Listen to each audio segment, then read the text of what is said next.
ಓಂ ತದೇತತ್ಸಹಸ್ರಂ ತತ್ಸರ್ವಂ ತಸ್ಯಮೇನ್ನಂ ಮಿತ್ರಂ ದಕ್ಷಿಣಂ ಸಜಿತಿ ಪ್ರಾಣಃ ಪರೋಕ್ಷಪ್ರಿಯಾ ಇವ ಹಿ ದೇವಾಃ ಪರೋಕ್ಷಪ್ರಿಯಾ ಇವ ಹಿ ದೇವಾಃ. ಓಂ ಸಮಾಯ ನಮಃ. ಓಂ ನಿವೇಶನೆ ಶತತಮಾಮಾವಿವೇಶೀರಹಂ ಚ ವೃತ್ರಂ ನ ಮುಚಿಮುತಾಹನ್ ಸನಾತಾತ ಇಂದ್ರಭೋಜನಾನಿ ರಾತಹವ್ಯಾಯ.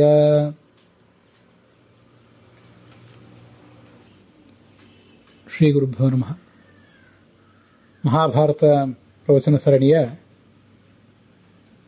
ಅನುಶಾಸನ ಪರ್ವದಲ್ಲಿ 370ನೇ ಭಾಗ ಇದು. 112ನೆಯ ನಾಮ ವಿಷ್ಣು ಸಹಸ್ರನಾಮ ಸ್ತೋತ್ರದಲ್ಲಿ ಸಮ ಅನ್ನುವ ನಾಮ ಮತ್ತು ಅದಕ್ಕೆ ಸಂಬಂಧಪಟ್ಟಂತಹ ಬೃಹತಿ ಮಂತ್ರವನ್ನು ಕೂಡ ನಾವೀಗ ನೋಡಬೇಕಾಗಿದೆ. ಸಮ ಎಂಬ ಶಬ್ದಕ್ಕೆ ಏನೇನು ಅರ್ಥಗಳು? ಜ್ಞಾನದಿಂದ ಕೂಡಿದ, ಮ ಅಂದ್ರೆ ಜ್ಞಾನ, ಸ ಅಂದ್ರೆ ಕೂಡಿದ್ದು, ಜ್ಞಾನದಿಂದ ಕೂಡಿದ, ಮಂತ್ರದಿಂದ ಕೂಡಿದಂಥ ಹವಿರಾದಿಗಳನ್ನು, ಹವಿಸ್ಸು ಮೊದಲಾದವುಗಳನ್ನು ಈತ ಸ್ವೀಕಾರ ಮಾಡ್ತಾನೆ.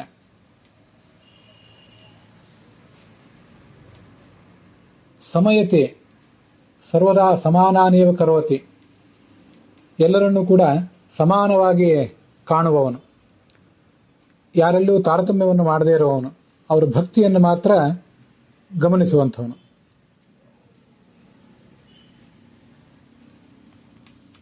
ಮತ್ತು ಸಮ್ಯಕ್ ಅವತಿ, ಚೆನ್ನಾಗಿ ರಕ್ಷಿಸುವವನು. ಇವು ಆ ಸಮ ಎಂಬ ಶಬ್ದಕ್ಕೆ ನಾವು ನೋಡುವಂಥ ಕೆಲವು ಅರ್ಥಗಳು. ನಮಗೆ ಜ್ಞಾನವನ್ನು ಕೊಡುವಂಥವನು, ತಾನು ಜ್ಞಾನವುಳ್ಳವನು, ಜ್ಞಾನದಿಂದ ಕೊಡಲ್ಪಟ್ಟಂತಹ ಹವಿಸ್ಸುಗಳನ್ನು ಸ್ವೀಕಾರ ಮಾಡುವವನು, ಪೂಜೆಯನ್ನು ಸ್ವೀಕಾರ ಮಾಡುವವನು ಅಂತ ಒಂದರ್ಥ. ನಮಗೆ ಜ್ಞಾನವನ್ನು ಕೊಡುವವನು ಅಂತ ಮತ್ತೊಂದರ್ಥ. ಸರ್ವತ್ರ ಎಲ್ಲ ಕಾಲದಲ್ಲಿಯೂ ಎಲ್ಲ ದೇಶಗಳಲ್ಲಿಯೂ ಎಲ್ಲರಿಗೂ ಸಮನಾಗಿರುವಂಥವನು. ಮಾ ಅಂದ್ರೆ ಯಥಾರ್ಥ ಜ್ಞಾನ ಅಥವಾ ಯಥಾರ್ಥ ಜ್ಞಾನಕ್ಕೆ ಅಭಿಮಾನಿನಿಯಾದಂತಹ ಲಕ್ಷ್ಮೀದೇವಿ, ಅವಳಿಂದ ಸಹಿತನಾದವನೇ ಸಮ.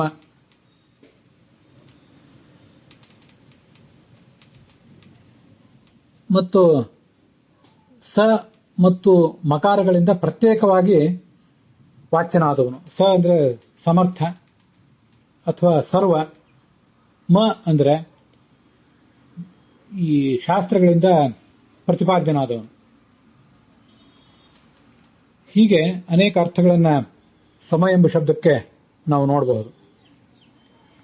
ಮುಖ್ಯವಾಗಿ ಯಾರೂ ಈತನಿಗೆ ದ್ವೇಷ್ಯರಿಲ್ಲ, ಯಾರೂ ಈತನಿಗೆ ಪ್ರಿಯರೂ ಇಲ್ಲ.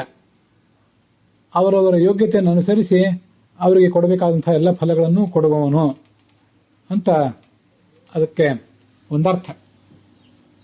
ಈಗ ನಾವು ನೋಡ್ತಾ ಇರುವಂತಹ ಈ ಮಂತ್ರ ಏನಿದೆ, ಆ ಮಂತ್ರಕ್ಕೆ ಸಾಯಣಾಚಾರ್ಯರ ಅರ್ಥ ಏನಿದೆ, ರಘುನಾಥ ತೀರ್ಥರ ಅರ್ಥ ಏನಿದೆ, ಮತ್ತೆ ಭಗವಂತ ಆಚಾರ್ಯರ ಅರ್ಥ ಏನಿದೆ ಅಂತ ಅನ್ನೋದೆಲ್ಲವನ್ನು ಕೂಡ ನೋಡೋಣ.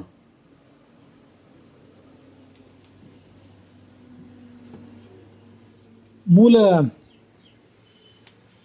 ಋಗ್ವೇದದ ಮಂತ್ರ ಎರಡು ಬೇರೆ ಬೇರೆ ಇವೆ. ಅವೆರಡನ್ನೂ ಕೂಡ ಜೋಡಿಸಿ ಮಾಡಿರುವಂಥ ಒಂದು ಬೃಹತಿ ಮಂತ್ರ ಇದು, ಈಗ ನಾವು ನೋಡ್ತಾ ಇರುವಂಥದ್ದು.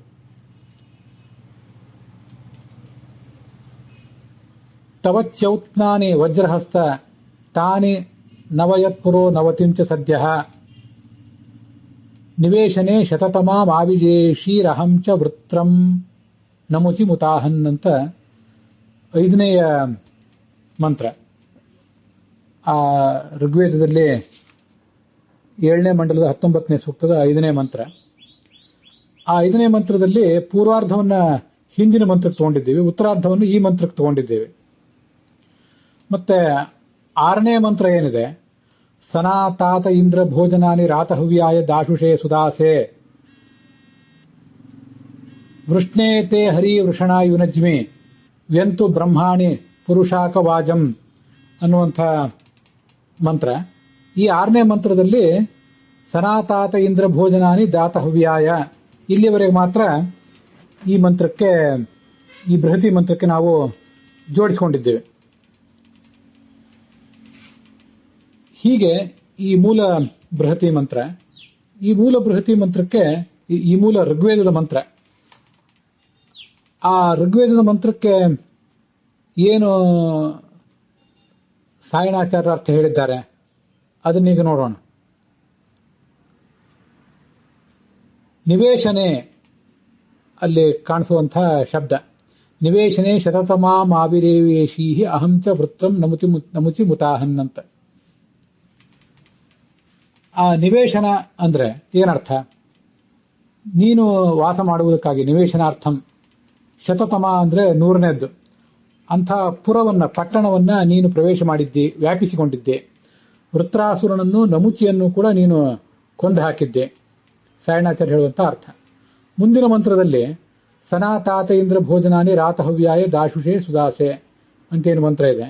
ಅಲ್ಲಿ ರಾತಹವ್ಯ ಅಂದ್ರೆ ಹವಿಸ್ಸನ್ನು ಸ್ವೀಕಾರ ಮಾಡುವವನು, ದಾಶುಷ್ ಅಂದ್ರೆ ನೀನು ಯಜಮಾನ, ಸುದಾಸೆ ಶ್ರೇಷ್ಠರಾದಂತಹ ದಾಸರು ಉಳ್ಳವರು ನೀನು. ನಿನಗೆ ತಾನಿ ತ್ವಯಾ ದತ್ತಾನಿ, ನೀನು ಕೊಡುವಂತಹ ಭೋಗ ಪದಾರ್ಥಗಳು ಅವೆಲ್ಲವೂ ಕೂಡ ಸನಾತನವಾಗಿವೆ. ನೀನು ಕೊಟ್ರೆ ಅವೆಲ್ಲವೂ ಸನಾತನ ಆಗ್ತವೆ. ಬೇರೆ ಯಾರು ಕೊಡುವಂಥದ್ದು ಕೂಡ ಸನಾತನ, ಶಾಶ್ವತವಾಗಿ ಕೊಡುವಂಥದ್ದಲ್ಲ. ನೀನು ಮಾತ್ರ ನನಗೆ ಸನಾತನವಾದನ್ನ ಕೊಡುವಂಥವನು. ಹೀಗೆ ಆ ಮಂತ್ರದ ಒಟ್ಟಾರೆ ಅರ್ಥ. ಅದಕ್ಕೆ ರಘುನಾಥ ತೀರ್ಥರು ಏನರ್ಥ ಬರೆದಿದ್ದಾರೆ? ನಿವೇಶನೆ ಅಂದ್ರೆ ಸಾಯಣಾಚಾರ್ಯ ಹೇಳಿದ ಅರ್ಥವನ್ನೇ, ಸ್ವಸ್ಯ ನಿವಾಸಾರ್ಥಂ, ತನ್ನ ವಾಸಕ್ಕಾಗಿ. ಶತತಮ ಅಂದ್ರೆ 100ನೆಯ ಪುರ, ಪಟ್ಟಣ, ಅದನ್ನ ಪ್ರವೇಶ ಮಾಡಿದ್ದಿ. ಅಲ್ಲಿ ನೀನು ಇದ್ದು ವೃತ್ರನನ್ನು ಕೊಂದು ಹಾಕಿದ್ದಿ, ನಮುಚಿ ಎಂಬ ರಾಕ್ಷಸನನ್ನು ಕೊಂದು ಹಾಕಿದ್ದಿ. ರಾತಹವ್ಯ ಅಂದ್ರೆ ಹವಿಸ್ಸನ್ನು ಸ್ವೀಕಾರ ಮಾಡುವವನು. ತ್ವತ್ಪೂಜಕಾಯ ತೇ, ನಿನ್ನನ್ನು ಪೂಜೆ ಮಾಡುವ, ನಿನ್ನನ್ನು ಆರಾಧಿಸುವ ಭಕ್ತನಿಗೆ ನೀನು ಕೊಟ್ಟಂತಹ ಭೋಗ ಪದಾರ್ಥವೆಲ್ಲವೂ ಸನಾತನ ಆಗ್ತದೆ ಅಂತ ಹೀಗದರ ಅರ್ಥ. ಸಮಾನಿ ಅಂದ್ರೆ ತತ್ತದ್ಯೋಗಿತಾನುಸಾರಾಣಿ ಸಪ್ರಮಾಣಾನಿ ಚ ವಾ ದಾನಾನಿ ಅಸ್ಯ ಇತಿ. ಸಮಮೂರ್ತಿ, ಭಗವಂತನ ಸಮ ಅಂತ ಯಾಕೆ ಹೇಳ್ತಾರೆ ರಘುನಾಥ ತೀರ್ಥರ ದೃಷ್ಟಿಯಲ್ಲಿ? ಅವರವರ ಯೋಗ್ಯತೆಗೆ ಅನುಸಾರವಾಗಿ ಆಯಾ ಜೀವನಿಗೆ ಏನೇನನ್ನು ಕೊಡಬೇಕೋ ಅಂಥದ್ದೆಲ್ಲವನ್ನೂ ಇವನು ಕೊಡ್ತಾನೆ. ಆದ್ರಿಂದ ಅವನು ಸಮಾನ, ಯಾರಿಗೂ ಪಕ್ಷಪಾತ ಮಾಡುವಂಥವನಲ್ಲ, ಸಮಾನವಾಗಿ ಕೊಡುವಂಥವನು. ದ್ವೇಷ್ಯನೂ ಪ್ರಿಯನೂ ಯಾರೂ ಈತನಿಗಿಲ್ಲ. ಅವರವರ ಅರ್ಹತೆಯನ್ನು ಮಾತ್ರ ನೋಡುವವನಾದ್ರಿಂದ ಈತ ಎಲ್ಲರಿಗೂ ನಿಷ್ಪಕ್ಷಪಾತಿ, ಸಮ ಅಂತ ಅದರ ಅರ್ಥ. ಇದಿಷ್ಟು ಸಾಯಣಾಚಾರ್ಯರು ಮತ್ತೆ ರಘುನಾಥ ತೀರ್ಥರು ಹೇಳಿದಂಥ ಅರ್ಥ. ಸಮ ಎಂಬ ಈ 112ನೇ ನಾಮಕ್ಕೆ ಸಂಬಂಧಪಟ್ಟಂತಹ ಬೃಹತಿ ಮಂತ್ರ ರಘುನಾಥ ಭಗವಂತಾಚಾರ್ಯ ದೃಷ್ಟಿಯಲ್ಲಿ ಬೇರೆ ಇದೆ. ಬ್ರಹ್ಮಾಣಿ ಪುರುಷಾಕ ವಾಜಂ ಮಾತೆ ಅಸ್ಯಾಂ ಸಹಸಾವನ್ ಪರಿಷ್ಟಾವಧಾಯ ಭೂಮ ಹರಿವಹ ಪರಾದೈಹಿ ತ್ರಾಯಸ್ವ ನೋವೃ ಅಂತಿಷ್ಟು ಮಂತ್ರ ಇದೆ. ಅದರಲ್ಲಿ ಆ ಮಂತ್ರದ ಅವರು ಸಮ ಎಂಬ ಶಬ್ದಕ್ಕೆ ಹೊಂದಿಸಿರುವಂತಹ ಒಂದು ಋಗ್ವೇದದ ಮೂಲ ಮಂತ್ರವನ್ನ ಅಥವಾ ಪೋಡಿಸಿರುವಂತಹ ಮಂತ್ರವನ್ನು ಆಮೇಲೆ ನಾವು ನೋಡೋಣ. ಈಗ ಸದ್ಯ ನಾವು ನೋಡ್ತಾ ಇರುವಂಥದ್ದು ರಘುನಾಥ ತೀರ್ಥರು ಸಂಪಾದಿಸಿದ ಮಂತ್ರ ಏನಿದೆ ಅದರ ಕೆಲವು ಭಾಗಗಳನ್ನ ಸಾಯಣಾಚಾರ್ಯರು ರಘುನಾಥ ತೀರ್ಥರು ಹೇಗೆ ವ್ಯಾಖ್ಯಾನ ಮಾಡಿದರು ಅಂತ ಅನ್ನೋದನ್ನು ನೋಡಿದ್ವಿ. ಹಾಗೆ ಭಗವಂತಾಚಾರ್ಯರು ಇದೇ ಮಂತ್ರಕ್ಕೆ ಏನು ಅರ್ಥ ಹೇಳ್ತಾರೆ ಅಂತ ಅನ್ನೋದನ್ನ ಈಗ ನೋಡೋಣ. ರುಜುಯೋಗಿಗಳಿಗೆ 100 ಜನ್ಮಗಳು, ಅದರಲ್ಲಿ 99 ಜನ್ಮಗಳ ಬಗ್ಗೆ ಹಿಂದೆ ಬಂತು. ಆ 100ನೇದ್ದಾದಂತಹ ಕೊನೆಯದ್ದು ಚತುರ್ಮುಖ ಬ್ರಹ್ಮನ ಜನ್ಮ. ಅದು ಆ ಶರೀರದಲ್ಲಿ, ಚತುರ್ಮುಖ ಬ್ರಹ್ಮನ ಶರೀರದಲ್ಲಿ ನೀನು ಪ್ರವಿಷ್ಟನಾಗಿದ್ದೆ, ಸನ್ನಿಹಿತನಾಗಿದ್ದೆ, ಅಂತರ್ಯಾಮಿಯಾಗಿದ್ದೆ. ಉಳಿದವರೆಲ್ಲರಿಗಿಂತಲೂ ಜ್ಯೇಷ್ಠ ಅವನು, ಆದ್ರಿಂದ ಅವನನ್ನು 100ನೇ ಇವನನ್ನಾಗಿ ಪ್ರತ್ಯೇಕವಾಗಿ ಹೇಳಿದ್ದಾರೆ. ಅಲ್ಲಿದ್ದು ನೀನು ಈ ನಮ್ಮೆಲ್ಲರನ್ನು ಆವರಿಸುವಂತಹ ವೃತ್ರಂ, ಆವರಣ ರೂಪಂ ಅಜ್ಞಾನಂ, ವೃತ್ರಾಸುರ ಅಲ್ಲ ಇಲ್ಲಿ, ಆ ಅಜ್ಞಾನವನ್ನು ನಾಶ ಮಾಡಿದ್ದೆ. ಹಾಗೆ ನಮುಚಿ ಅಂದ್ರೆ ನಮುಂಚತೀತಿ ನಮುಚಿಹಿ, ನಮ್ಮನ್ನು ಯಾವತ್ತೂ ಬಿಟ್ಟು ಹೋಗದೇ ಇರುವಂಥದ್ದು, ಅಷ್ಟು ಸುಲಭವಾಗಿ ನಮ್ಮನ್ನು ಬಿಡುವಂಥದ್ದಲ್ಲ ಈ ಸಂಶಯ. ಮತ್ತೆ ಮತ್ತೆ ಮನುಷ್ಯನಿಗೆ ಸಾಧಕನಾದವನಿಗೆ ಸಂಶಯಗಳು ಬಂದೇ ಬರ್ತಿರ್ತವೆ.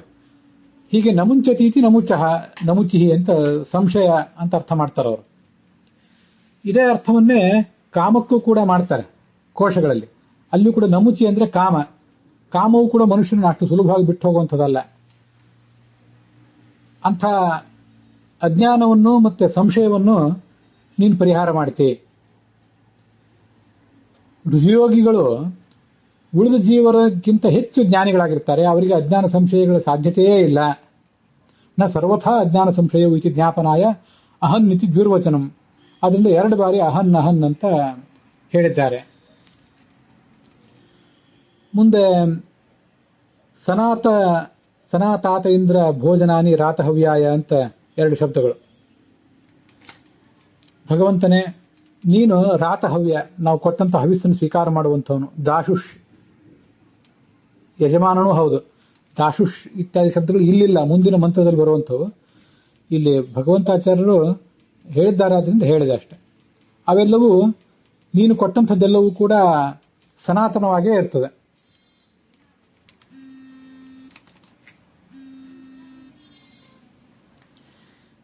ಇಂಥ ಭೋಗ ಪದಾರ್ಥಗಳನ್ನು ಭಕ್ತನಿಗೆ ನೀನು ಕೊಡ್ತೀಯ ಅಂತ ಅದರ ಅರ್ಥ. ಇದು ಭಗವಂತಾಚಾರ್ಯರು ಹೇಳಿದಂಥ ಅರ್ಥ. ಇನ್ನು ಮುಂದೆ ಈ ಮಂತ್ರಕ್ಕೆ ನಾನು ಏನು ಅನ್ವಯಾರ್ಥವನ್ನು ಹೇಳಬೇಕು ಅಂತಿದ್ದೇನೆ ಅದನ್ನ ನೋಡೋಣ. ಹೇ ಇಂದ್ರ, ಭಗವಂತನೇ, ನೀನು ಸ್ವಸ್ಯ ಅಂದರೆ ನನ್ನ, ನಿನ್ನ, ತನ್ನ ಅಂತ ಅರ್ಥ. ನಿವೇಶನೆ, ನಿವಾಸಾರ್ಥಂ, ನಿನ್ನ ಆವಾಸಕ್ಕಾಗಿ. ಶತತಮ ಅಂದ್ರೆ ಶತತಮಾಂ ಅಂತ. ಲೌಕಿಕ ಸಂಸ್ಕೃತದಲ್ಲಿ ಶತತಮ, ವೈದಿಕ ಸಂಸ್ಕೃತದಲ್ಲಿ ಶತತಮ, ಲೌಕಿಕ ಸಂಸ್ಕೃತದಲ್ಲಿ ಶತತಮಾಂ.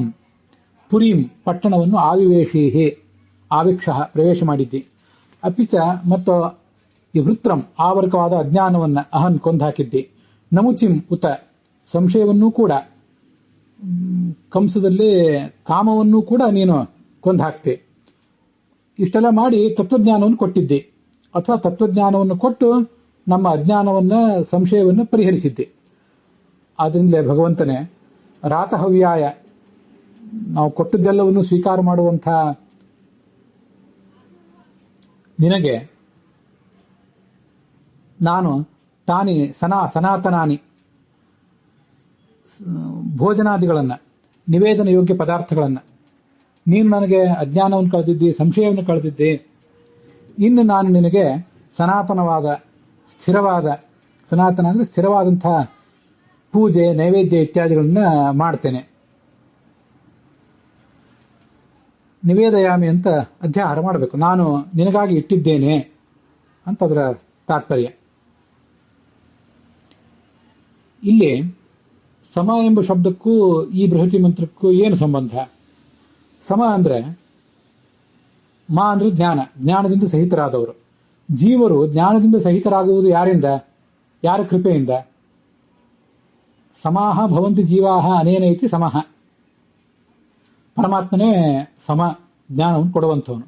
ಇದೇ ಅರ್ಥವನ್ನೇ ಈ ಬೃಹತಿ ಮಂತ್ರ ಇಲ್ಲಿ ವೃತ್ರಂ ನಮುಚಿಂಚ ಅಹನ್ ಅಂತ ಬೃಹತಿ ಮಂತ್ರ ಸೂಚನೆ ಮಾಡಿದೆ. ನೀನು ನಮ್ಮ ಅಜ್ಞಾನವನ್ನು ಕಳೆದಿ, ಸಂಶಯವನ್ನು ಕಳೆದಿ. ಅಂದ್ರೆ ತತ್ವಜ್ಞಾನವನ್ನು ಕೊಟ್ಟುವ ಮೂಲಕನೇ ನಮಗೆ ಸಂಶಯ ಅಜ್ಞಾನಗಳನ್ನು ಕಳೆದಿ ಅಂತ ಅದರ ಅರ್ಥ. ಆವೃಣೋತೀತಿ ಅಜ್ಞಾನ, ಆವೃಣೋತೀತಿ ವೃತ್ರಂ ಅಜ್ಞಾನಂ, ನಮುಂಚತೀತಿ ನಮುಚಿಹಿ ಸಂಶಯ. ಇದೆರಡೂ ಭಗವಂತಾಚಾರ್ಯ ಹೇಳಿದ್ದು. ನಮುಂಚತೀತಿ ನಮುಚಿಹಿ ಕಾಮ, ಕಾಮವನ್ನು ಕೂಡ ಕಳೆದಿದ್ದಿ. ಹಾಗೂ ಒಂದು ಅರ್ಥವನ್ನು ತಗೊಳ್ಬಹುದು. ಅಜ್ಞಾನ, ಸಂಶಯ ಅವೆರಡನ್ನು ಕಳೆದಿದ್ದಿ ಅಂತ ಹೇಳುವ ಮೂಲಕ ಜ್ಞಾನವನ್ನು ಕೊಟ್ಟಿದ್ದಿ. ಆದ್ರಿಂದ ನೀನು ನಮಗೆ ಸಮನಾಗಿದ್ದಿ. ಸಮನಾಗಿರುವುದಂದ್ರೆ ಜ್ಞಾನವನ್ನು ಕೊಡುವುದು. ವಿಷ್ಣು ಸಹಸ್ರನಾಮ ಆತನನ್ನ ಸಮ, ಜ್ಞಾನದಾಯಕ ಅಂತ ಹೇಳಿದೆ. ಇಲ್ಲಿ ಬೃಹತಿ ಮಂತ್ರ ಆತನ ನಮ್ಮ ಸಂಶಯ ಅಜ್ಞಾನಗಳನ್ನು ಕಳೆದ ಅಂತ ಹೇಳಿದೆ. ಹೀಗೆ ಅವೆರಡಕ್ಕೂ ಒಂದು ಸಂಶಯ, ಒಂದು ಸಂಬಂಧ ಇದೆ. ನಮುಚಿ ಅಂದ್ರೆ ಕಾಮ ಅಂತಲೂ ಒಂದು ಪ್ರತ್ಯೇಕ ಅರ್ಥವನ್ನು ನಾವು ಇಟ್ಕೊಳ್ಬಹುದು. ಭಾಗವತದಲ್ಲಿ ಭಿದ್ಯತೆ ಹೃದಯ ಗ್ರಂಥಿ ಛಿದ್ಯಂತೆ ಸರ್ವ ಸಂಶಯಾಹ ಕ್ಷೀಯಂತೆ ಚಾಸ್ಯ ಕರ್ಮಾಣಿ ದೃಷ್ಟಯೇವಾತ್ಮನೀಶ್ವರೇ ಅಂತ ಒಂದು ಶ್ಲೋಕ ಕೇಳಿ ಬರ್ತದೆ. ದೃಷ್ಟ ಏವ ಆತ್ಮನಿ ಈಶ್ವರೇ, ನಾವು ನಮ್ಮ ಸ್ವರೂಪದಲ್ಲಿ ಆ ಪರಮಾತ್ಮನನ್ನು ಕಂಡಾಗ, ನಾವು ನಮ್ಮಲ್ಲಿ ನಮ್ಮ ಅಂತರ್ಗತನಾದ ಪರಮಾತ್ಮನ ಅಪರೋಕ್ಷವನ್ನು ನಾವು ಪಡೆದಾಗ ಹೃದಯದ ಗಂಟು ಹೊಡಿತದೆ, ಲಿಂಗದೇಹ ಭಗ್ನ ಆಗ್ತದೆ. ಛಿದ್ಯಂತೆ ಸರ್ವ ಸಂಶಯ, ಎಲ್ಲ ಸಂಶಯಗಳು ಪರಿಹಾರ ಕಾಣ್ತವೆ. ಕರ್ಮಗಳು ಕೂಡ, ಪ್ರಾರಬ್ಧ ಕರ್ಮ ಬಿಟ್ಟು ಉಳಿದ ಸಂಚಿತ ಕರ್ಮಗಳೆಲ್ಲವೂ ಕೂಡ ಕ್ಷೀಣ ಆಗಿ ಹೋಗ್ತವೆ. ಪ್ರಾರಬ್ಧ ಕರ್ಮವು ಕ್ರಮವಾಗಿ ಅನುಭವಿಸಿ ಕ್ಷೀಣ ಆಗ್ತದೆ.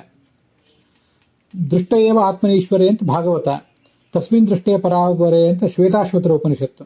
ಭಗವಂತನನ್ನು ಕಂಡಾಗ ನಮ್ಮ ಈ ಸಂಶಯ ಕರ್ಮ ಇವೆಲ್ಲ ಪರಿಹಾರ ಕಾಣ್ತವೆ ಅಂತ ಅದರ ಅರ್ಥ. ಇಲ್ಲಿ ನಾನೀಗಾಗಲೇ ಕಳೆದ ದಿವಸನೂ ಕೂಡ ಹೇಳಿದ್ದೆ, ಈಗಲೂ ಅದನ್ನ ನಾವು ನೋಡ್ತೇವೆ. ಈ ಭಗವಂತಾಚಾರ್ಯ ದೃಷ್ಟಿಯಲ್ಲಿ 99 ಜನ್ಮಗಳು ಮತ್ತೆ ಕೊನೆ ಜನ್ಮ ಇದೆಲ್ಲವೂ ಕೂಡ ಋಜುಯೋಗಿಗಳಿಗೆ ಸಂಬಂಧಪಟ್ಟದ್ದು. ಅದು ತುಂಬಾ ಸುಂದರವಾದಂತಹ ಅರ್ಥವೇ. ನಮಗೆ ಅನ್ವಿತವಾದಂತಹ ಅರ್ಥವನ್ನು ಮಾಡ್ಕೊಳ್ಳುವುದು ಅಂದ್ರೆ 99 ಜನ್ಮಗಳು ಅಂದ್ರೆ ಈ ಹಿಂದಿನ ಜನ್ಮಗಳು. ಇದು 100ನೇ ಜನ್ಮ ಅಂದ್ರೆ ಈ ಸಂಸಾರದಲ್ಲಿ ನಾನು ಪ್ರಾರಬ್ಧ ಕರ್ಮಕ್ಕೆ ವಶನಾಗಿ ಕಾಣಬೇಕಾಗಿರುವಂತಹ ಕೊನೆಯ ಜನ್ಮ ಅಂತ ಅದರ ಅರ್ಥ. ಆ ಕೊನೆಯ ಜನ್ಮದ ಹೊತ್ತಿಗೆ ಅಪರೋಕ್ಷ ಜ್ಞಾನ ಎಲ್ಲ ಪಕ್ವಾಗಿರ್ತದೆ. ಅಪರೋಕ್ಷ ಜ್ಞಾನ ಪಕ್ವಾಗಿರ್ತದೆ, ಅಥವಾ ಅಪರೋಕ್ಷ ಜ್ಞಾನವನ್ನು ಪಡೆದಾದ್ಮೇಲೆ ಮುಕ್ತಿಯನ್ನು ಪಡಿತೇನಲ್ಲ, ಆಗ ನಾನು ಸನಾತನವಾದಂಥ ಸ್ಥಿರವಾದಂಥ ಪೂಜಾ ಕಾರ್ಯಗಳನ್ನು ಮಾಡ್ತೇನೆ ಅಂತ ಆ ಸಾಧಕ ಹೇಳ್ಕೊತಾನೆ. ನನಗೆ ಸ್ಥಿರವಾಗಿ ಮಾಡ್ಲಿಕ್ಕೆ ಸಾಧ್ಯ ಯಾವಾಗ? ಎಲ್ಲವನ್ನೂ ಕೂಡ ಅಪರೋಕ್ಷ ಜ್ಞಾನವನ್ನು ಪಡೆದಾಗಲೇ. ಈಗ ಅದ್ಯಾವುದು ಕೂಡ ಸಾಧ್ಯ ಆಗೋದಿಲ್ಲ ಅಂತ ಅದರ ತಾತ್ಪರ್ಯ. ಯಾಕೆ ಹಾಗೆ? ಸ್ವರೂಪ ಜ್ಞಾನದ ಸಮ್ಯಕ್ ಗತಿರ್ ವಿಷ್ಣು ಕಥಾಸುಚ ಅಂತ ಭಾಗವತ ತಾತ್ಪರ್ಯದಲ್ಲಿ ವರ್ಣಿತ ಆಗಿದೆ. ಅಪರೋಕ್ಷತೆಯ ವೃತ್ತಿ ಜ್ಞಾನ ಭೇದ ನಿರೀಕ್ಷಣಂ ಸ್ವರೂಪ ಜ್ಞಾನದ ಸಮ್ಯಕ್ ಗತಿರ್ ವಿಷ್ಣು ಕಥಾಸುಚ ಅಂತ ಹೀಗೆಲ್ಲ ಭಾಗವತ ತಾತ್ಪರ್ಯದಲ್ಲಿ 4ನೇ ಸ್ಕಂಧ 23ನೇ ಅಧ್ಯಾಯ ಅಲ್ಲಿ 12ನೇ ಶ್ಲೋಕದಲ್ಲಿ ನಾವು ನೋಡ್ತೇವೆ. ಅದೆಲ್ಲ ಪೃಥು ಚಕ್ರವರ್ತಿಯ ಒಂದು ಸಾಧನೆಯ ಪ್ರಸಂಗ. ನಾವು ಶಾಸ್ತ್ರಾಧ್ಯಯನ ಮಾಡ್ತಾ ಮಾಡ್ತಾ ಮುಂದುವರೆದಂತೆ ಮೊದಲು ಪರೋಕ್ಷ ಜ್ಞಾನ, ನಮಗೆ ಕೇವಲ ಶಾಸ್ತ್ರದಿಂದ ತಿಳಿದಂಥ ಜ್ಞಾನ, ಪರೋಕ್ಷ ಜ್ಞಾನವು ದೃಢ ಆಗಬೇಕು. ಆಮೇಲೆ ಮನಸ್ಸಿನ ಪರಿಣಾಮ ರೂಪವಾದಂಥ ಒಂದು ಮಾನಸ ಅಪರೋಕ್ಷ ಜ್ಞಾನ ಆಗ್ತದೆ. ಮಾನಸಾಪರೋಕ್ಷ ಜ್ಞಾನ ಮುಂದುವರೆದು ಮುಂದೆ ಮತ್ತೊಂದು ಹಂತದಲ್ಲಿ ಸ್ವರೂಪದ ಅಪರೋಕ್ಷ ಜ್ಞಾನ ಆಗ್ತದೆ. ಮಾನಸಾಪರೋಕ್ಷವು ಭಗವಂತನನ್ನ ಕುರಿತಾದದ್ದೇ, ಆದರೆ ಮಾನಸಾಪರೋಕ್ಷಕ್ಕಿಂತಲೂ ಗಟ್ಟಿಯಾದದ್ದು ಈ ನಮ್ಮ ಸ್ವರೂಪದಿಂದ ನಾವು ಪಡೆಯುವಂತಹ ಭಗವಂತನ ಸಾಕ್ಷಾತ್ಕಾರ. ಎರಡೂ ಭಗವಂತನ ಸಾಕ್ಷಾತ್ಕಾರವೇ. ಮೊದಲನೇದ್ದು ಮನಸ್ಸಿನಿಂದ ಪಡೆಯುವಂಥದ್ದು, ಎರಡನೇದ್ದು ಆತ್ಮದಿಂದಲೇ ನಾವು ಪಡೆಯುವಂಥದ್ದು. ಈ ನಮ್ಮ ಆತ್ಮದಿಂದಲೇ, ನಮ್ಮ ಸ್ವರೂಪದಿಂದಲೇ ನಾವು ಭಗವಂತನ ಸಾಕ್ಷಾತ್ಕಾರವನ್ನು ಪಡೆದಾದ್ಮೇಲೆ ನಮ್ಮ ಮನಸ್ಸಿನಿಂದ ಪಡೆದಾದಂತಹ ಒಂದು ಭಗವಂತನ ಸಾಕ್ಷಾತ್ಕಾರ ಏನಿತ್ತು ಅದನ್ನು ನಾವು ಕಡೆಗಣಿಸ್ತೇವೆ. ಯಾಕೆಂದ್ರೆ ಅದು ಅಸ್ಥಿರ, ಅದು ಸ್ಥಿರ ಅಲ್ಲ.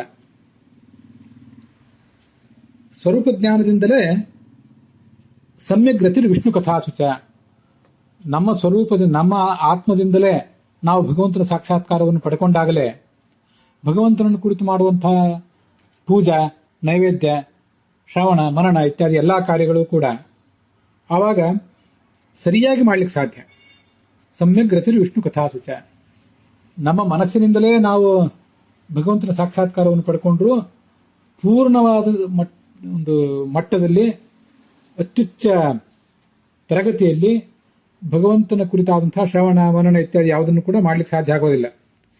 ಎಲ್ಲವನ್ನೂ ಮಾಡ್ಲಿಕ್ಕೆ ಸಾಧ್ಯ ಆಗುವುದು ಸ್ವರೂಪದಿಂದ ಅಪರೋಕ್ಷ ಜ್ಞಾನವನ್ನು ಪಡೆದಾಗಲೇ.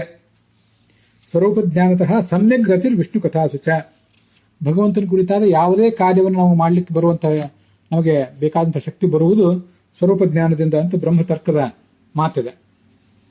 ಆದ್ರಿಂದ ಭಗವಂತನೇ ನನಗೆ ಈ 100ನೇ ಜನ್ಮವಾಗಿ, ಅಂದ್ರೆ ಕೊನೆಯ ಜನ್ಮದಲ್ಲಿ, ನನ್ನ ಸಾಧನೆ ಕೊನೆಯ ಜನ್ಮ ಇದು, ಅಥವಾ ಇಲ್ಲಿವರೆಗೆ ಏನು ಪರೋಕ್ಷ ಜ್ಞಾನವನ್ನು ಪಡ್ಕೊಂಡು ನನ್ನ ಮನಸ್ಸಿನಿಂದಲೇ ಈ ಭಗವಂತನ ಸಾಕ್ಷಾತ್ಕಾರವನ್ನು ಪಡ್ಕೊಂಡು ನಾನೇನು ಮುಂದುವರೆದೆ, ಅವೆಲ್ಲವೂ ಹಿಂದೆ ಆಗಿ ಹೋದದ್ದು. ಇದೀಗ ಕೊನೆಯದ್ದು. ಸ್ವರೂಪ ಜ್ಞಾನವನ್ನೇ ನನ್ನ ಆತ್ಮದಿಂದಲೇ ನಾನು ನಿನ್ನ ಸಾಕ್ಷಾತ್ಕಾರವನ್ನು ಪಡೆಯುವಂತೆ ಮಾಡಿದ್ದಿ. ಈಗ ಅಥವಾ ಈ ಒಂದು 100ನೇ ಜನ್ಮವನ್ನು, ಅಂತಿಮ ಜನ್ಮವನ್ನು ಕೂಡ ನಾನು ಕಳೆದುಕೊಂಡು ಮುಕ್ತಿಯಲ್ಲಿ ನಿನ್ನನ್ನು ತಲುಪಿದಾಗಲೇ ಸ್ಥಿರವಾಗಿ, ಇಲ್ಲಿವರೆಗೆ ನಾನು ಮಾಡುವುದೆಲ್ಲವೂ ಅಸ್ಥಿರ, ಭೌತಿಕವಾದದ್ದು. ಯಾಕಂದ್ರೆ ದೇಹವೇ ಭೌತಿಕ, ನಮಗೆ ಮನಸ್ಸು ಭೌತಿಕ. ನಾನು ಮಾಡುವಂತಹ ಪೂಜಾ ದ್ರವ್ಯಗಳು, ನಾನು ಸಂಪಾದನೆ ಮಾಡುವ ಪೂಜಾ ದ್ರವ್ಯಗಳು, ಹೂವು, ತುಳಸಿ, ಮತ್ತೆ ನಿವೇದನ ಯೋಗ್ಯ ಪದಾರ್ಥಗಳು, ನಾನು ಅರ್ಚಿಸುವಂತಹ ಪ್ರತಿಮೆಗಳು ಎಲ್ಲವೂ ಭೌತಿಕವೇ. ಮುಕ್ತಿಯ ಪ್ರಾಪ್ತಿಯ ಬಳಿಕವೇ ಸನಾತನವಾದಂತಹ ಪೂಜೆ, ಸ್ಥಿರವಾದ ಪೂಜೆ. ಸ್ವಯಂ ಭಗವಂತನೇ ನನಗೆ ಸದಾ ಸಾಕ್ಷಾತ್ಕೃತನಾಗಿರುವುದರಿಂದ ನನ್ನ ಹೃದಯದಲ್ಲಿ ಅವನನ್ನ ಸನಾತನವಾದ ಹೂಗಳಿಂದ, ಅಂದರೆ ಅಪ್ರಾಕೃತವಾದ ಹೂಗಳಿಂದ, ಅಪ್ರಾಕೃತವಾದ ನಿವೇದನ ಪದಾರ್ಥಗಳಿಂದ ನಾನು ಅವನನ್ನ ಪೂಜಿಸ್ಲಿಕ್ಕೆ ಸಾಧ್ಯ ಆಗ್ತದೆ. ಹೀಗೆ ಅಂದ್ರೆ ಸನಾತನ ಅಂತ ಅರ್ಥ. ಸನಾತನವಾದ ಪದಾರ್ಥಗಳನ್ನು ನಾನು ನಿನಗೆ ಅರ್ಪಿಸ್ತೇನೆ ಇನ್ನು ಮುಂದೆ. ಈ ಹಿಂದಿನ ವ್ಯಾಖ್ಯಾನಗಳನ್ನು ನೋಡಿದ್ದೀವಿ. ಭಗವಂತ ಕೊಟ್ಟದ್ದು ಸನಾತನವಾಗಿರ್ತದೆ, ಸ್ಥಿರವಾಗಿರ್ತದೆ. ಉಳಿದವರು ಕೊಟ್ಟದ್ದು ಯಾವುದು ಸ್ಥಿರ ಅಲ್ಲ ಅಂತ. ಅದು ಶ್ರೇಷ್ಠವಾದ ವ್ಯಾಖ್ಯಾನವೇ.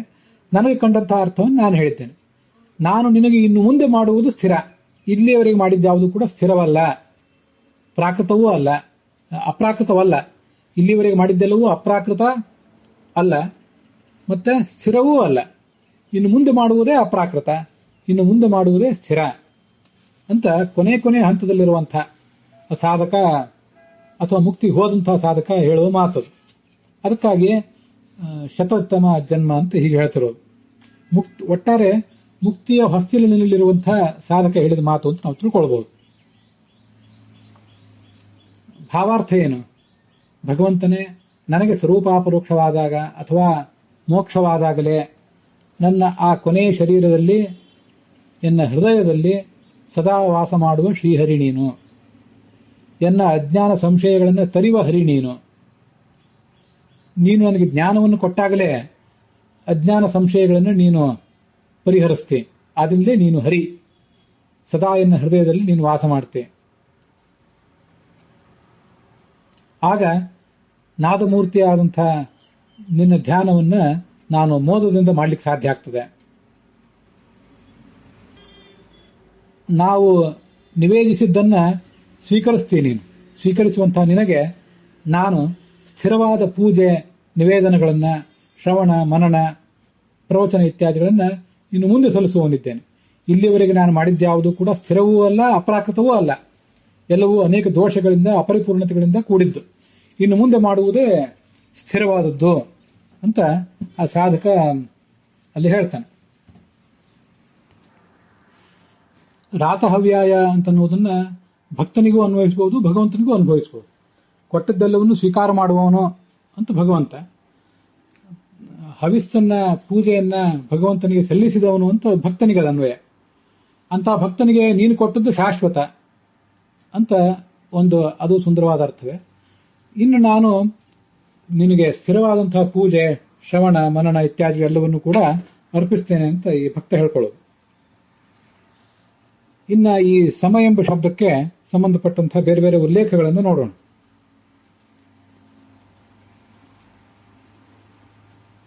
ಈ ವಿದ್ಯಾವಿನಯ ಸಂಪನ್ನನಾದಂತಹ ಒಬ್ಬ ಬ್ರಾಹ್ಮಣನಲ್ಲಿ, ಒಂದು ಆಕಳಿನಲ್ಲಿ ಅಂದ್ರೆ ಮೂರ್ಖ ವಸ್ತುವಿನಲ್ಲಿ, ಮತ್ತೆ ಯಾವುದೇ ಒಂದು ಕ್ಷುಲ್ಲಕವಾದಂತಹ ನಾಯಿಯಲ್ಲಿ, ಅಸಂಸ್ಕೃತ ವ್ಯಕ್ತಿಯಲ್ಲಿ, ಎಲ್ಲ ಕಡೆನೂ ಪಂಡಿತಾಹ ಸಮದರ್ಶಿನಃ, ಪಂಡಿತರು ಸಮವಾಗಿ ಭಗವಂತನನ್ನು ಕಾಣ್ತಾರೆ ಅಂತ ಭಗವದ್ಗೀತಾದಲ್ಲಿದೆ. ಅದನ್ನು ಹಿಂದೆನೂ ನೋಡಿದ್ದೇವೆ, ಸಮಾತ್ಮ ಎಂಬಲ್ಲಿ. ಅದನ್ನು ಕೂಡ ಇಲ್ಲಿ ತಿಳ್ಕೊಳ್ಬೇಕು.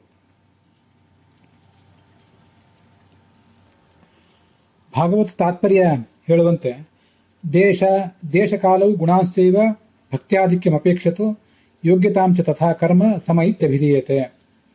ದೇಶ, ಕಾಲ, ಗುಣ ಮತ್ತು ಆಯಾ ವ್ಯಕ್ತಿ, ಅವನು ಮಾಡುವಂತಹ ಭಕ್ತಿ, ಇದೆಲ್ಲವನ್ನು ಅಪೇಕ್ಷೆ ಮಾಡಿ ಅವನು ಆ ಸಾಧಕರಿಗೆ ಏನು ಕೊಡಬೇಕೋ ಅದನ್ನು ಕೊಡ್ತಾನೆ. ಹೊರತು ಬೇಕಾಬಿಟ್ಟಿಯಾಗಿ ಯಾವುದನ್ನು ಕೊಡುವಂಥವನಲ್ಲ. ಆದ್ರಿಂದ ಅವನನ್ನು ಸಮ ಅಂತ ಹೇಳ್ತಾರೆ. ಅದು ಬ್ರಹ್ಮತರ್ಕದ ಒಂದು ಮಾತು. ಭಾಗವತ ತಾತ್ಪರ್ಯದಲ್ಲಿ ಉದ್ಧತವಾದದ್ದು. ನ ವಿಷ್ಣೋರ್ ವಿಷಮತ್ವಂತು ಯೋಗ್ಯತಾಪೇಕ್ಷೆಯ ಕ್ವಚಿತ್ ಅಂತ ಸ್ಕಂದ ಪುರಾಣದ ಮಾತಿದೆ. ಭಗವಂತ ಯಾವತ್ತೂ ವಿಷಮನಲ್ಲ. ಯಾಕೆಂದ್ರೆ ಬೇಕಾಬಿಟ್ಟಿಯಾಗಿ ಯಾವ ಕಾರ್ಯವನ್ನು ಮಾಡುವವನಲ್ಲ, ಅವರವರ ಯೋಗ್ಯತೆಯನ್ನು ಅನುಸರಿಸಿಯೇ ಮಾಡುವಂಥವನು. ಸಜ್ಜನರಿಗೆ ಅವರ ಭಕ್ತಿಯನ್ನು ಗಮನಿಸಿ ಸುಖವನ್ನು ಕೊಡುವಂಥವನು. ಇತರೇಷಾಂ ತಥಾ ದೋಷಾನ್ ಸುಖ ದುಃಖೇ ದದಾತ್ಯಜಃ ಉಭಯಂತು ಮನುಷ್ಯಾಣಾಂ. ಈ ತನ್ನ ಭಕ್ತರು ಅವರ ಯೋಗ್ಯತೆಗಿಂತ ಹೆಚ್ಚಿನ ಸುಖವನ್ನು ಯಾವತ್ತೂ ಕೊಡುವಂಥವನಲ್ಲ. ಅಭಕ್ತರು ತನ್ನವರಲ್ಲ ಅನ್ನೋ ಕಾರಣಕ್ಕಾಗಿ ಅವರ ಅಪರಾಧಕ್ಕಿಂತ ಅಧಿಕ ಅಶುಭವನ್ನೂ ಕೊಡುವವನಲ್ಲ. ಎಷ್ಟು ಅಪರಾಧ ಮಾಡಿದ್ದಾರೋ ಅಷ್ಟೇ ಅವರಿಗೆ ಫಲ ಕೊಡುವಂಥವನು. ಉಭಯಂತು ಮನುಷ್ಯಾಣಂ, ಹೀಗೆಲ್ಲವನ್ನೂ ಕೊಡುವವನಾದ್ರಿಂದ ಅವನನ್ನ ಸಮ ಅಂತ ಹೇಳ್ತಾರೆ.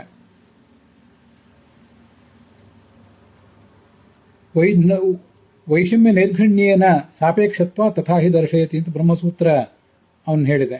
ಯಾರ ಬಗ್ಗೆನೂ ವೈಷಮ್ಯ, ಪಕ್ಷಪಾತ, ನೈರ್ಘಣ್ಯ ಇತ್ಯಾದಿ ಯಾವುದೂ ಕೂಡ, ಕ್ರೂರತೆ, ನಿಷ್ಕಾರಣವಾದಂತಹ ದ್ವೇಷ ಇತ್ಯಾದಿ ಯಾವುದೂ ಬಗ್ಗೆನೂ ಯಾರ ಬಗ್ಗೆನೂ ಅವನಿಗೆ ಇಲ್ಲ. ಯಥಾ ಸುಹೃತ್ಸು ಕರ್ತವ್ಯಂ ಪಿತೃ ಶತ್ರು ಶ್ರುತೇಷು ಚ ತಥಾ ಕರೋತಿ ಪೂಜಾದಿ ಸಮಬುದ್ಧಿ ಸ ಉಚ್ಯತೆ.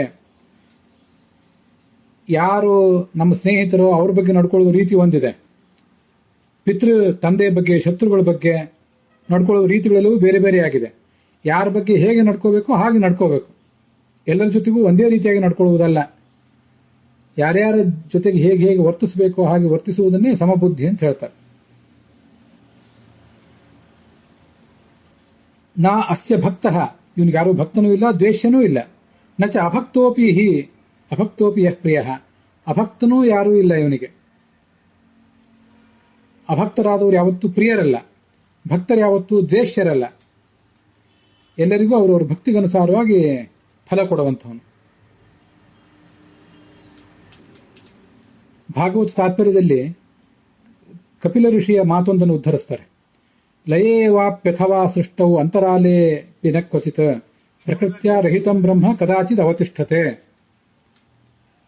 ಭಗವಂತ ಯಾವ ಕಾಲಕ್ಕೂ, ಪ್ರಳಯ ಬಂದಾಗಲೂ, ಸೃಷ್ಟಿ ಇದ್ದಾಗಲೂ, ಮತ್ತೆ ಈ ಪ್ರಳಯ ಸೃಷ್ಟಿಗಳ ನಡುವೆ ಆ ಕಾಲ, ಪಾಲನದ ಕಾಲ, ಇಂಥ ಯಾವ ಕಾಲದಲ್ಲಿಯೂ ಆತ ಲಕ್ಷ್ಮಿಯಿಂದ ರಹಿತನಾಗಿರುವುದಿಲ್ಲ.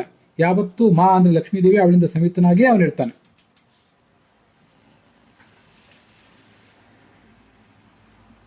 ದೇಶತಃ ಕಾಲತಶ್ಚೈವ ಸಮಾ ಪ್ರಕೃತಿ ಈಶ್ವರೇ ಉಭಯೋರಪ್ಯಬದ್ಧತ್ವಂ ತದಬಂಧ ಪರಾತ್ಮನಃ. ಲಕ್ಷ್ಮೀದೇವಿಯನ್ನು ಸಮ ಅಂತ ಹೇಳ್ತಾರೆ. ಯಾಕೆಂದ್ರೆ ದೇಶತಃ ಕಾಲತಃ ಪರಮಾತ್ಮನ ಜೊತೆಗೆ ಅವಳು ಸರ್ವತ್ರ ವ್ಯಾಪ್ತಳಾಗಿದ್ದಾಳೆ. ಆದ್ರಿಂದ ಅವಳು ಸಮ ಅಂತ ಕರೆಸ್ಕೊಂಡಿದ್ದಾಳೆ. ಇವನು ಸಮ, ಅವಳು ಸಮ. ದೇಶತಃ ಕಾಲತಃ ಎರಡೂ ಕಡೆ ಇವರಿಬ್ಬರು ಸಮರಾಗಿ ಇರುವಂಥವರು. ಅಕಯ ಪ್ರವಿ ಸಂಭೂಮ ಸಖಹಾಹ ವಿಷ್ಣುವಾಚಕಾಹ ಅಂತ ಶಬ್ದ ನಿರ್ಣಯ ಬೃಹತಾರಣ್ಯಕ ಭಾಷ್ಯದಲ್ಲಿ ಆಚಾರ್ಯ ಉದ್ಧರಿಸ್ತಾರೆ. ಅಕಯ ಪ್ರವಿ ಸಂಭೂಮ ಸಖ ಇವೆಲ್ಲ ಅಕ್ಷರಗಳು ಕೂಡ ಭಗವಂತನಿಗೆ ವಾಚಕ. ಸ ಅನ್ನೋ ಅಕ್ಷರವು ಭಗವಂತನನ್ನು ಹೇಳ್ತದೆ, ಮ ಅನ್ನೋ ಅಕ್ಷರವು ಭಗವಂತನನ್ನು ಹೇಳ್ತದೆ. ಸ ಯಾಕೆಂದ್ರೆ ಸಾರತ್ವಾತ್, ಸರ್ವ ಜಗತ್ತಿನಲ್ಲೂ ಶ್ರೇಷ್ಠ, ಆದ್ದರಿಂದ ಅವನು ಸ. ಮ ಯಾಕೆಂದ್ರೆ ವೇದಗಳಿಂದ ಪ್ರತಿಪಾದ್ಯನಾದ್ದರಿಂದ ಮ. ತಥಾ ಮಿತಂ ಸರ್ವವೇದೈಹಿ ಮಕಾರೇಣಾಭಿಧೀಯತೆ ಅಂತ ಛಾಂದೋಗ್ಯ ಉಪನಿಷತ್ನಲ್ಲಿದೆ. ಮ ಅನ್ನುವ ಅಕ್ಷರ ಆತ ವೇದ ಪ್ರತಿಪಾದ್ಯ ಅನ್ನೋದನ್ನು ಹೇಳ್ತದೆ.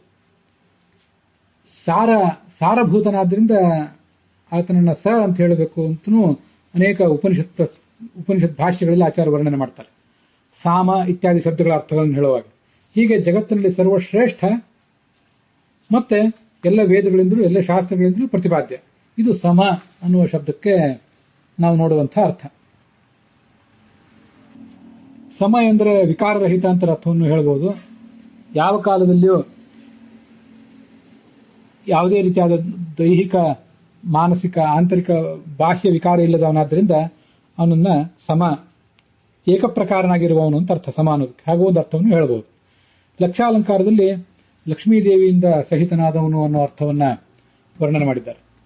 ಮುಂದೆ ಶಾಂಕರ ಭಾಷ್ಯದಲ್ಲಿ, ಪರಾಶರ ಭಟ್ಟರ ವ್ಯಾಖ್ಯಾನದಲ್ಲಿ, ಸತ್ಯಸಂಧ ಸ್ವಾಮಿಗಳ ವ್ಯಾಖ್ಯಾನದಲ್ಲಿ ಏನರ್ಥ ಹೇಳ್ತಾರೆ ಅಂತ ನೋಡೋಣ. ಎಲ್ಲ ಕಾಲದಲ್ಲೂ ವಿಕಾರರಹಿತನಾದವನು, ಲಕ್ಷ್ಮೀ ಸಹಿತನಾದವನು ಅಂತ ಅರ್ಥವನ್ನೇ ಶಾಂಕರ ಭಾಷ್ಯದಲ್ಲೂ ಹೇಳ್ತಾರೆ. ಭಕ್ತರಲ್ಲಿ ಸಮವಾದಂತಹ ಗೌರವ ನೀಡುವವನು, ಜ್ಞಾತೆ ಅಪರಿಚಿತೆ ಚಾಪಿ ಸಮತ್ವಾತ್ ಸಮ ಉಚ್ಯತೆ. ಇವನು ನನಗೆ ಪರಿಚಿತ, ನನ್ನವನು, ಇವನು ಬುದ್ಧಿವಂತ, ಇವನು ಮೂರ್ಖ ಇತ್ಯಾದಿ ಯಾವುದೇ ವ್ಯತ್ಯಾಸವನ್ನು ಗಮನಿಸದೆ ಅವರಲ್ಲಿ ಪ್ರೀತಿಯನ್ನು ನೀಡುವಂಥವನು. ಅದಕ್ಕಾಗಿ ಆತ ಸಮ ಅಂತ ಅವರು ವ್ಯಾಖ್ಯಾನ ಮಾಡ್ತಾರೆ. ಸತ್ಯಸಂಧ ಸ್ವಾಮಿಗಳ ವ್ಯಾಖ್ಯಾನಕ್ಕನುಸಾರವಾಗಿ ಎಲ್ಲ ದೇಶದಲ್ಲಿಯೂ, ಎಲ್ಲ ಕಾಲದಲ್ಲಿಯೂ, ಎಲ್ಲ ರೂಪದಲ್ಲಿಯೂ ಸಮವಾಗಿರುವವನು, ಅವರವರು ಯೋಗ್ಯವಾದಂತಹ ಫಲವನ್ನು ಕೊಡುವಂಥವನು. ಇಷ್ಟ ಅರ್ಥಗಳನ್ನು ಸತ್ಯಸಂಧ ಸ್ವಾಮಿಗಳು ವರ್ಣನೆ ಮಾಡ್ತಾರೆ. ಮಯಾ ಲಕ್ಷ್ಮ್ಯಾ ಮಾಭಿಹಿ ವೇದೈಹಿ ಪ್ರಮಾಣೈರ್ವಾ ಸಹಿತ. ಯಾವತ್ತೂ ಲಕ್ಷ್ಮೀದೇವಿ ಜೊತೆಗಿರುವವನು ಮತ್ತೆ ವೇದಗಳಿಂದ ತಿಳಿಯಲ್ಪಟ್ಟವನು. ಸರ್ವತ್ರ ಸರ್ವರೂಪೇಶು ಸಮತ್ವಾದ್ವಾ ತತ್ತದ್ಯೋಗ್ಯ ಫಲದಾತೃತ್ವ ದ್ವಾ ಸಮಃ. ಇದಿಷ್ಟು ಸತ್ಯಸಂಧ ಸ್ವಾಮಿಗಳು ಹೇಳುವಂತಹ ಅರ್ಥ. ಸಮ ಎಂಬ ಶಬ್ದ ನಮಗೆ ಭಗವಂತ ಸರ್ವ ದೇಶಗಳಲ್ಲಿಯೂ ಸರ್ವ ಕಾಲದಲ್ಲಿಯೂ ಇರುವಂಥವನು. ನಾವು ಈ ಜಗತ್ತಿಗೆ ಸೃಷ್ಟಿಯಲ್ಲಿ ಬರುವುದಕ್ಕಿಂತ ಮುಂಚೆಯೂ ಆತ ಇದ್ದ. ನಾವು ಈ ಸೃಷ್ಟಿಯಿಂದ ಹೊರಗೆ ಹೋದ್ಮೇಲೆ, ಮುಕ್ತರಾದ ಮೇಲೆ ಕೂಡ ಅವನು ಇರ್ತಾನೆ ಅನ್ನೋದನ್ನು ತೋರಿಸ್ತದೆ. ಮತ್ತು ಇರ್ತಾನೆ ಅಂತ ಅನ್ನೋದನ್ನ ಒಂದು ಅರ್ಥ, ನಮಗವನು ಜ್ಞಾನವನ್ನು ಕೊಡ್ತಾನೆ ಅಂತ ಇನ್ನೊಂದು ಅರ್ಥ, ಯಾವತ್ತೂ ಕೂಡ ಲಕ್ಷ್ಮೀದೇವಿ ಜೊತೆಗಿರ್ತಾನೆ ಅಂತ ಇನ್ನೊಂದು ಅರ್ಥ. ಮತ್ತೆ ಎಲ್ಲ ವೇದಗಳಿಂದಲೂ ಪ್ರತಿಪಾದ್ಯ. ನಮ್ಮ ಜೊತೆಗೆ ಅವನು ಇದ್ದಾನೆ ಹೇಗೆ, ನಾವು ಅವನನ್ನು ತಿಳಿಯಬೇಕು ಹೇಗೆ ಅಂದ್ರೆ, ತಾನು ಇರುವುದಲ್ಲದೆ ತನ್ನನ್ನು ತಿಳ್ಕೊಳ್ಳಿಕ್ಕೆ ಬೇಕಾದಂತಹ ವ್ಯವಸ್ಥೆಯನ್ನು ಅವನೇ ಮಾಡಿದ್ದಾನೆ. ಮತ್ತೆ ಯಾವತ್ತೂ ನಮ್ಮ ಯೋಗ್ಯತೆಗೆ ಅನುಸೃತವಾದಂತಹ ಫಲವನ್ನು ಅವನು ಕೊಟ್ಟೇ ಕೊಡ್ತಾನೆ. ಯಾವತ್ತೂ ನಾವು ಆ ಫಲದಿಂದ ವಂಚಿತರಾಗೋದಿಲ್ಲ. ನಾವು ಸಣ್ಣವರಿರಬಹುದು, ಇನ್ನೂ ಅನೇಕ ಜನ ಭಕ್ತರು ದೊಡ್ಡ ದೊಡ್ಡವರಿರಬಹುದು, ನಮಗೆ ಯೋಗ್ಯವಾದಂತಹ ಫಲ ಅಂತನ್ನೋದು ಸಿಕ್ಕೇ ಸಿಗ್ತದೆ. ಅದನ್ನು ಭಗವಂತ ಕೊಡ್ಲಿಕ್ಕಾಗಿ ಸಮ ಎಂಬ ಶಬ್ದದಿಂದ ವಾಚ್ಯನಾಗಿ ಇದ್ದೇ ಇದ್ದಾನೆ ಅಂತ ನಮಗೆ ಭರವಸೆ ಕೊಡ್ತದೆ.